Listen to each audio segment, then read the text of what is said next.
World news के sponsor हैं स्वागत, अदरक, लहसुन और मसाले 100% प्योर एंड हाइजीनिक। अस्सलाम वालेकुम, आदाब। मैं हूं खलील फरहाद। हेडलाइंस के साथ शुरू करते हैं वर्ल्ड न्यूज। बरतानवी वजीर आजम बोरिस जॉनसन रूसी तेल पर आलमी पाबंदियां लगाने पर कर रहे हैं गौर। जर्मनी और हंगरी ने रूसी तेल और गैस पर पाबंदी लगाने की कर दी मुखालिफत।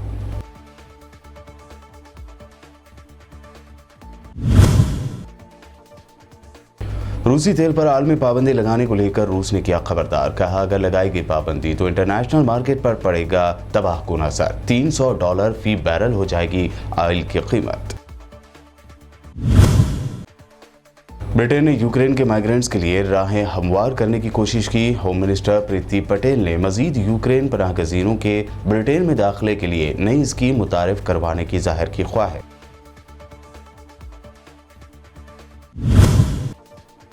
यूक्रेन में बिगड़ते हालात के दरमियान यूएन सिक्योरिटी काउंसिल में हिंदुस्तान ने अपने शहरियों को लेकर जारी की तशवीश। टीएस तिरुमूर्ति ने कहा, अभी तक सूमे में फंसे हिंदुस्तानियों को निकालने के लिए नहीं बना महफूज रास्ता। यूपी और पंजाब समेत 5 रियासतों के 10 मार्च को आएंगे नताइज। एग्जिट पोल्स हुए जारी। यूपी में बीजेपी की वापसी, पंजाब में आम आदमी पार्टी की बन सकती है हुकूमत, गोवा में बीजेपी और कांग्रेस में कड़ी टक्कर।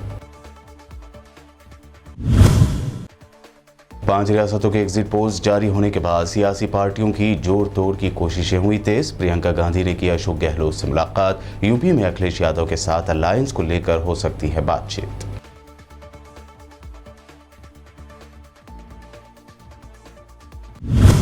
ये थी हेडलाइंस। बढ़ते हैं खबरों की तफसील की जानिब। बरतानवी वजीर आजम बोरिस जॉनसन ने कहा है कि रूसी तेल पर आलमी पाबंदी आयद करने का मामला ज़ेर गौर है।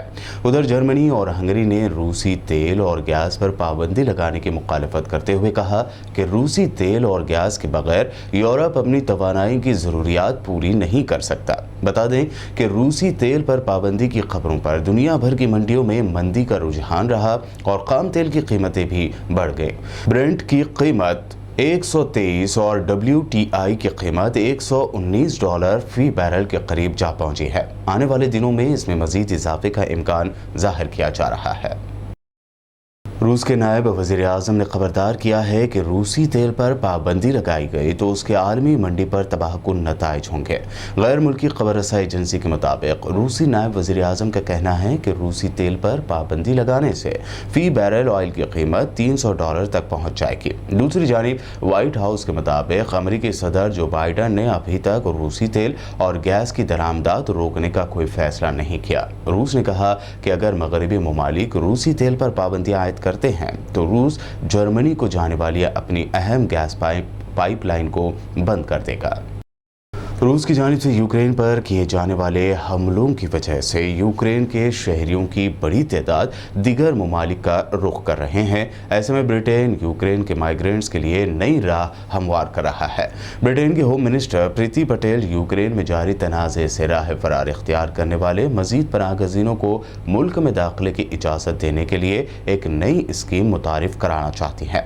रूस के हमले के बाद यूक्रेनी शहरी अपना घर बार छोड़कर पोलैंड, रोमानिया, स्लोवाकिया और दीगर ममालिक का रुख कर रहे हैं। अक़वाम मुत्तहिदा का कहना है कि दूसरी जंग अज़ीम के बाद यूरोप में पनाहगज़ीनों का बड़ा बहरान पैदा हो चुका है और अब तक यूक्रेन से 15 लाख से ज़्यादा अफराद बेघर होकर बैरून मुल्क जा चुके हैं।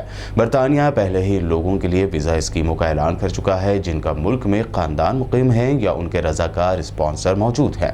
लेकिन अपोजिशन के कानून साज वज़ीर आज़म बोरिस जॉनसन की हुकूमत को तनकीद का निशाना बना रहे हैं कि उन्होंने अपनी यूरोपीय हमसायों के मुकाबले में यूक्रेनी पनाहगज़ीनों की मदद के लिए काफ़ी काम नहीं किया है। रूस पर मगरब और उसके इत्तेहादी ममालिक की जानिब से पाबंदियां लगाने का सिलसिला जारी है। अब जापान की फॉरेन मिनिस्ट्री ने यूक्रेन में रूसी फौजी कार्रवाई के जवाब में रूस और बेलारूस के खिलाफ तीसरी पाबंदियों की तफसीलात जारी की हैं। नई पाबंदियों की फहरिस्त में 20 रूसी और 12 बेलारूसी शहरियों के साथ साथ 2 रूसी और 12 बेलारूसी तंजीमों पर भी पाबंदियां लगा दी गई हैं। इसके अलावा बेलारूस के वज़ारत दिफा बिशमूल मुसल्लह अफ़वाज, कानून नाफिज करने वाले इदारों और इंटेलिजेंस इदारों की बरामदात पर भी पाबंदियों का ऐलान किया गया है। रूसी सदर व्लादिमीर पुतिन के आला नक्काद और सियासी लीडर एलेक्सी नावल्नी के मशवरे पर यूक्रेन के खिलाफ रूस की जंग के जवाब में कनाडा मजीद 10 अफराद पर पाबंदियां लगाने की मंजूरी दे रहा है।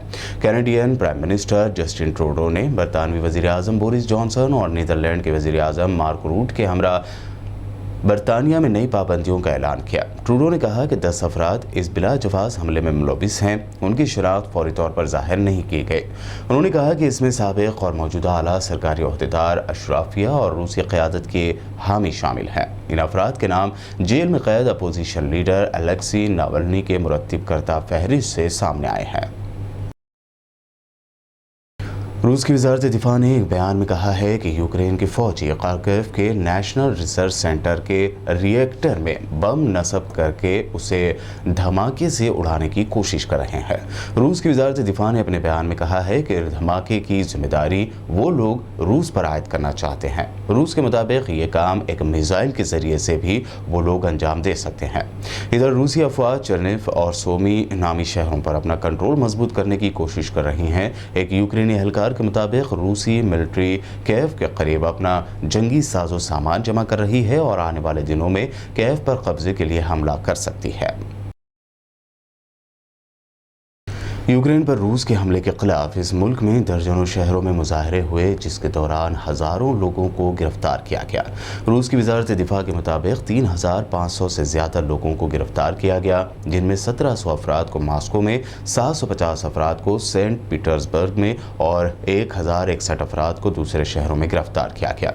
रूसी वजारत दिफा के मुताबिक मुजाहरों में 5200 अफराद शामिल हुए थे। इंसानी हकूक़ की निगरानी करने वाली तंजीम OVD इन्फो ग्रुप के मुताबिक 56 शहरों में 4366 अफराद को गिरफ्तार किया गया है।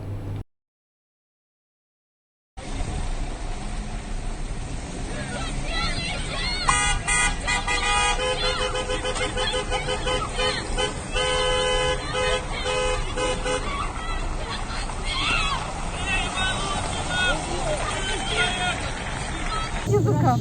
На английском, на немецком, международный язык и язык для глухих. Нам закрыли рты, нам нельзя ничего писать, но мы можем хотя бы жестами сказать. Война, стоп.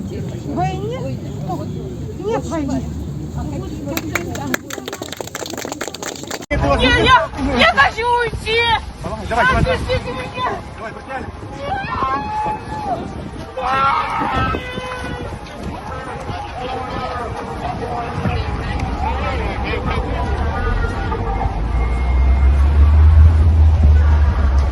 आलमी खबर रसाई एजेंसी के मुताबिक सऊदी अरब ने America aerospace company Lockheed Martin के साथ दिफाई मिसाइल्स के अनासर तैयार करने के लिए एक मुआहदे का ऐलान किया है। रिपोर्ट के मुताबिक मुआहदे का मकसद हौसी बागियों के बार बार सरहद पार हमलों को निशाना बनाना है। सऊदी अरब की सरकारी खबर रसाई एजेंसी के मुताबिक military industries authority anti missile defence system थॉड यानी THAAD में इस्तेमाल होने वाले लॉन्चर्स और दीगर आलात तैयार करने के 2 मंसूबों की मंजूरी दी गई है। रिपोर्ट्स के मुताबिक मुआहदे की रकम के बारे में नहीं बताया गया, अलबत्ता डील का ऐलान सऊदी राजधानी में इतवार को शुरू होने वाले बैनुल-अक़वामी हथियारों के शो के मौके पर सामने आया था। अमेरिकी ज़राए ने सनसनीखेज़ इंकशाफ किया है कि साबिक़ अमेरिकी सलामती मुशीर जॉन बोल्टन को कत्ल करने के लिए ईरानी पासदाराने इनक़लाब ने साजिश तैयार की थी। वज़ारत इंसाफ के एक अहलकार जो तहक़ीक़ात पर मामूर हैं, उनका कहना है कि ईरानी पासदाराने इनक़लाब की क़ुद्स फोर्स से वाबस्ता कम अज़ कम 2 ईरानी इस कार्रवाई को अंजाम देने की मनसूबाबंदी कर रहे हैं।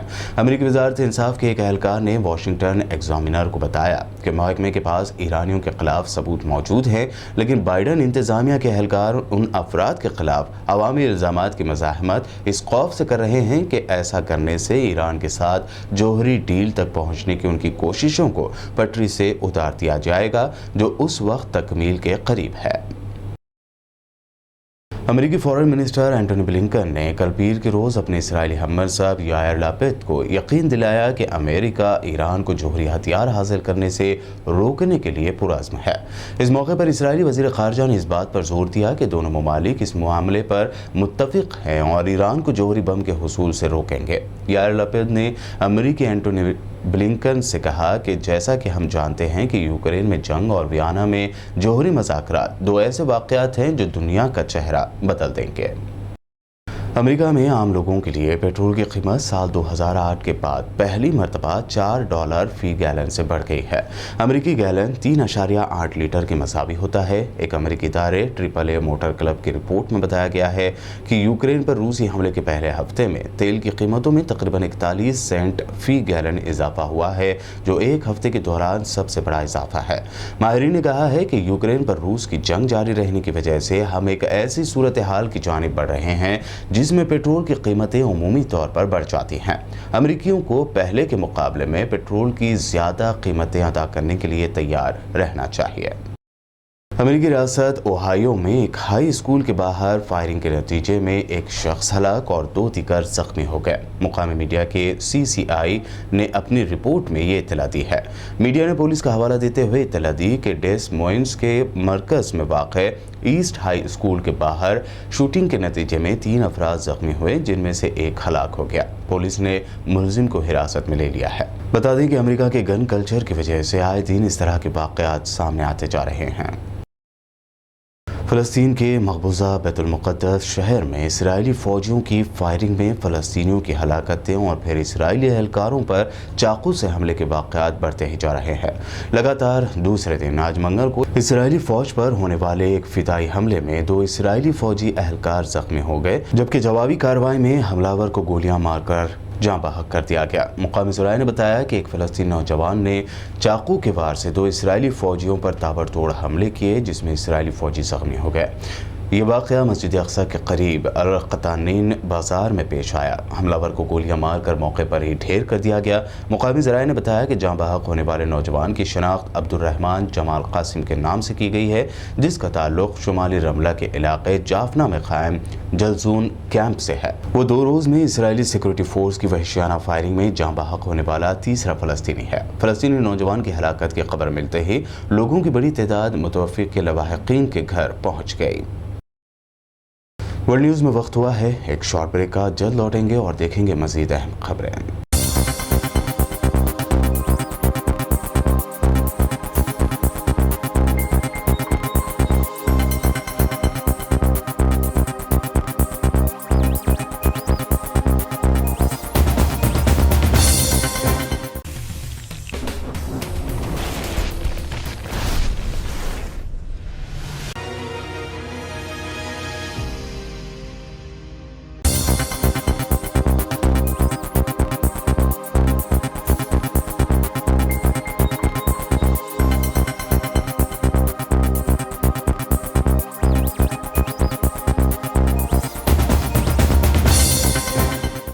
ब्रेक के बाद वर्ल्ड न्यूज़ में आगे देखते हैं अहम नेशनल न्यूज़। यूक्रेन में बिगड़ते हालात के दरमियान अक़वाम मुत्तहिदा की सलामती कौंसिल में तशवीश जाहिर करते हुए हिंदुस्तान ने इंसानी बुनियादों पर फौरी ध्यान देने की ज़रूरत पर जोर दिया। अक़वाम मुत्तहिदा की सलामती कौंसिल में हिंदुस्तान के सफ़ीर TS तिरुमूर्ति ने जंगज़दा मुल्क में फंसे हिंदुस्तानी शहरियों समेत सभी शहरियों के लिए महफूज और बिला रुकावट रास्ते की फौरी मांग दोहराई है। तिरुमूर्ति ने कहा कि हिंदुस्तान को इस बात की गहरी तशवीश है कि रूस और यूक्रेन दोनों से बार बार दरख्वास्त करने के बावजूद सूमी में फंसे हुए हिंदुस्तानी तलबा के लिए महफूज रास्ता नहीं बन पाया है। ये अहम है कि इंसानी कार्रवाई हमेशा गैर जानिबदार, आज़ाद और उसूलों पर मबनी होती है। Thank you, Madam President. I join others in thanking Under Secretary General Martin Griffiths and UNICEF Executive Director Catherine Russell for their briefings. The worsening situation in Ukraine and ensuing humanitarian crisis deserve our immediate and urgent attention. As per the UN estimates, more than 1.5 million refugees have sought shelter in neighboring countries of Ukraine over the last 11 days. This has led to a pressing humanitarian crisis that needs to be addressed expeditiously. Numerous civilian lives have been lost so far, which also includes a young Indian student. India mourns his death, and we convey our deepest condolences to his family, just as we mourn the loss of each and every civilian life in the conflict. India has been consistent in calling for an immediate end to all hostilities, our Prime Minister once again spoke to the leadership of both sides today and reiterated our call for immediate ceasefire and the need for both parties to return to the path of dialogue and diplomacy. We have also reiterated our urgent demand for safe and uninterrupted passage for all innocent civilians, including Indian nationals remaining in Ukraine. We are deeply concerned that despite our repeated urgings to both sides, the safe corridor for our students stranded in Sumy did not materialize. We have managed to facilitate the safe return of over 20,000 Indians from Ukraine. We have also assisted nationals from other countries who approached us in their return to their respective countries. And we will remain open to doing so in the coming days. More than 80 evacuation flights have been crisscrossing the skies to bring them home. We are appreciative of the assistance rendered by the authorities of Ukraine and its neighboring countries in facilitating their return. We note the joint launch of the Flash Appeal and the Regional Refugee Response Plan by the Secretary General on Ukraine. We hope the international community will respond positively to the humanitarian needs. On its part, India has already sent 7 tranches of humanitarian supplies to Ukraine and its neighboring countries. These include medicines, medical equipment, tents, protective eye gear, water storage tanks, solar lamps, amongst other relief material. We are in the process of identifying other such requirements and sending more supplies. Allow me to underscore that it is important that humanitarian action is always guided by the principles of humanitarian assistance, humanity, neutrality, impartiality, and independence. These should not be politicized. I thank you, Madam President. UP और पंजाब समेत 5 रियासतों में होने वाले इंतखाबात खत्म हो चुके हैं। अब रिजल्ट का इंतजार है। फाइनल रिजल्ट से पहले मुख्तलिफ ज़राए के एग्जिट पोल्स सामने आए हैं। इन एग्जिट पोल्स में दावा किया जा रहा है कि यूपी में फिर से बीजेपी इख्तिदार में लौटेगी, तो वहीं पंजाब में न कांग्रेस और न ही बीजेपी बल्कि आम आदमी पार्टी को इख्तिदार हासिल होने का दावा किया जा रहा है। इनके अलावा मणिपुर में और उत्तराखंड में भी बीजेपी के इख्तिदार में आने के ज़्यादा इम्कानात बताए गए हैं। वहीं बात की जाए गोवा की, तो यहां कांग्रेस और बीजेपी में कड़ा मुकाबला देखने को मिल सकता है, जबकि आम आदमी पार्टी तीसरे नंबर पर आ सकती है। बहरहाल नताइज आने में 2 दिन का इंतजार है। 10 मार्च दोपहर तक 5 रियासतों में सूरत हाल वाज़ेह हो जाएगी। मुल्क भर में 5 रियासतों के इंतखाबात के नताइज जारी होने से पहले जोड़ तोड़ की सियासत तेज हो गई है। नतीजों के बाद बनने वाले सियासी उलटफेर और MLAs की खरीदो फरोख्त को रोकने के लिए तमाम सियासी पार्टियां अपनी कोशिशों में लग गई हैं। कांग्रेस पार्टी की जनरल सेक्रेटरी प्रियंका गांधी ने जयपुर पहुंचकर राजस्थान के वजीर आला अशोक गहलोत के साथ अहम मसाइल पर तबादला ख्याल किया। प्रियंका गांधी के साथ राजीव शुक्ला भी नजर आए। कहा जा रहा है कि गहलोत के साथ मीटिंग करके प्रियंका गांधी मुस्तकबिल की सियासत और सूरत हाल पर गौर कर चुकी हैं। साथ ही इस बात का भी अंदाजा लगाया जा रहा है कि इस बातचीत के दौरान यूपी में SP के साथ अलायंस के इम्कानात पर भी बातचीत हुई है। तमाम सुप्रीमो बैरिस्टर असदुद्दीन ओवैसी ने योगी आदित्यनाथ पर तनकीद करते हुए लगातार 2 ट्वीट्स किए। अपने पहले ट्वीट में असदुद्दीन ओवैसी ने लिखा कि जिस तरह समंदर के 2 किनारे नहीं मिल सकते, उसी तरह मजलूम और जालिम एक नहीं हो सकते। असदुद्दीन ओवैसी ने पूछा कि योगी का प्यार इंतखाबी रैलियों के स्टेज से क्यों नहीं दिखाई दिया। ये कैसा प्यार है जिसका इजहार इलेक्शन के बाद ही होता है। ग्रामीण आवास योजना के तहत 2019 से अब तक एक भी मुसलमान को घर क्यों नहीं मिला।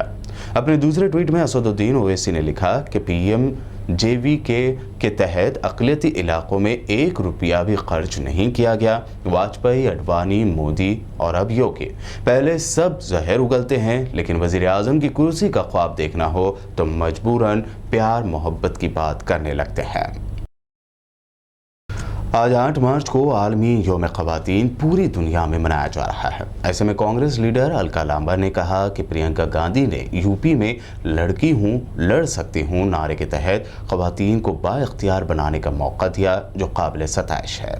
जय हिंद साथियों, 8 मार्च को पूरा विश्व महिला दिवस के तौर पर मनाता है। इस 8 मार्च 2022 को उत्तर प्रदेश के लखनऊ में कांग्रेस नेता प्रियंका गांधी वाड्रा जी महिला मार्च का आयोजन कर रही है। पूरे देश, हर राज्य की राजधानी में खुद कल 8 मार्च को जो है वो जम्मू में रहूंगी, महिलाओं के बीच में रहेंगे और महिलाओं को उनकी ताकत, उनका एहसास, उनका त्याग और बलिदान के बारे में एक बार फिर से याद दिलाया जाएगा। उन्हें उनकी ताकत का एहसास दिलाया जाएगा। मुझे याद है उत्तर प्रदेश के आगरा में जब मुझे ये अवसर मिला, लड़की हूं लड़ सकती हूं के नारे के तहत वहां पर जाकर महिलाओं को संबोधित करने का, उनसे मिलने का, तो बहुत सी बेटियों से, महिलाओं से मैं कहूं बात हुई। मायने पूछे कि लड़की हूं लड़ सकती हूं, आपके लिए नारा क्या मायने रखता है? तो किसी ने कहा ये अपने ऊपर एक विश्वास दिलाने जैसा है कि मैं लड़की हूं, मैं लड़ सकती हूं। तो किसी ने इसको अपने ऊपर बढ़ते विश्वास के तौर पर देखा। किसी ने कहा ये नारा मुझ में एक हिम्मत और ताकत पैदा करता है कि मैं लड़की हूं, मैं लड़ सकती हूं।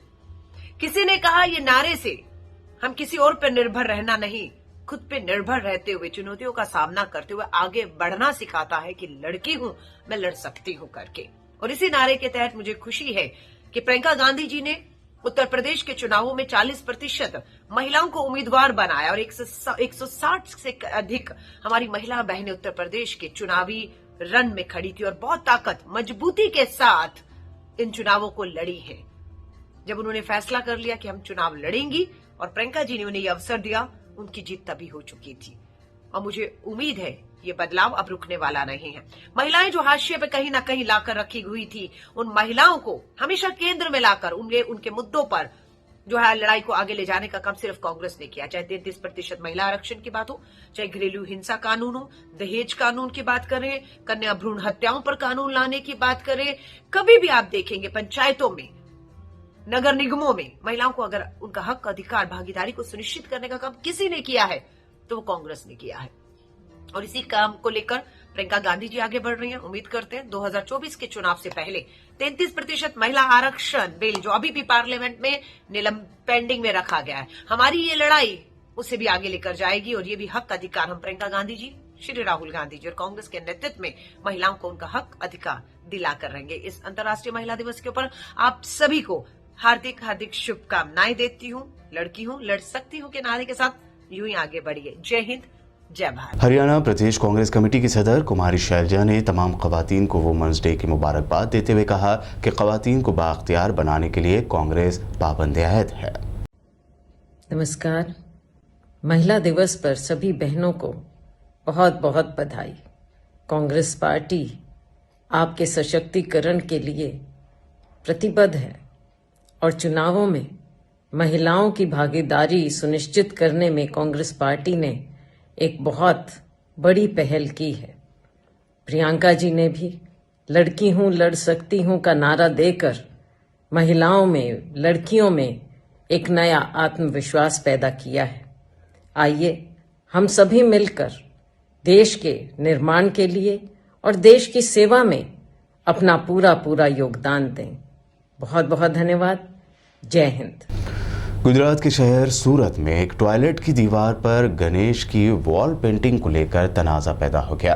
ये पेंटिंग कापूदरा चौक पर बने एक टॉयलेट की दीवार पर बनी हुई थी, जिसे सूरत म्यूनिसिपल कॉरपोरेशन की जानिब से बनवाया गया था। बजरंग दल और विश्व हिंदू परिषद ने इस वॉल पेंटिंग को देखकर अपनी नाराजगी जाहिर की। इसके बाद इनके कारकुनों ने वॉल पेंटिंग को दीवार पर कलर करके हटा दिया। इसके बाद वीएचपी के कारकुनों का कहना है कि भगवान गणेश की ये पेंटिंग टॉयलेट की दीवार पर बनी हुई थी, जिससे हिंदुओं के जज्बात को ठेस पहुंचे।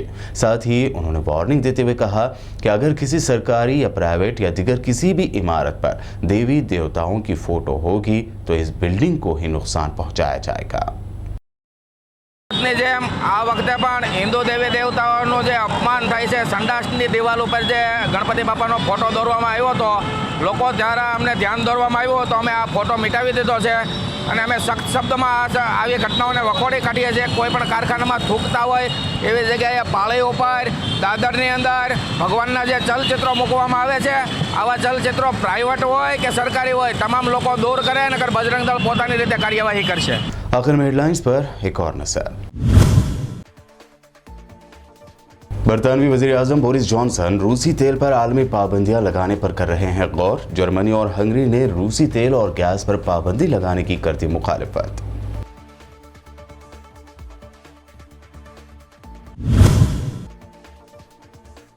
रूसी तेल पर आलमी पाबंदी लगाने को लेकर रूस ने किया खबरदार। कहा अगर लगाएगी पाबंदी तो इंटरनेशनल मार्केट पर पड़ेगा तबाहकुन असर। $300 फी बैरल हो जाएगी ऑयल की कीमत। ब्रिटेन ने यूक्रेन के माइग्रेंट्स के लिए राहें हमवार करने की कोशिश की। होम मिनिस्टर प्रीति पटेल ने मजीद यूक्रेन पनाह गजीनों के ब्रिटेन में दाखिले के लिए नई स्कीम मुतारिफ करवाने की जाहिर की ख्वाहिश।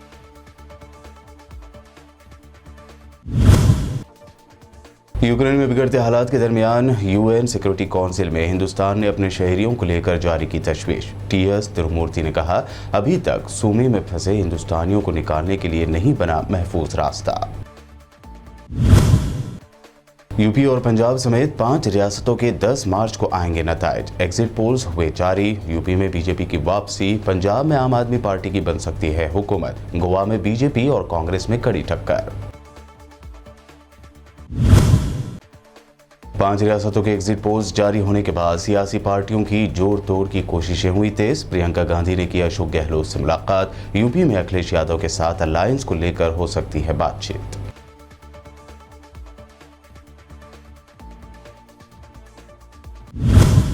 वर्ल्ड न्यूज में अभी आपने देखी अब तक की अहम नेशनल और इंटरनेशनल न्यूज। वक्त हुआ है आपसे विदा लेने का। मुझे यानी खलील फरहाद को दीजिए इजाजत। अल्लाह हाफिज।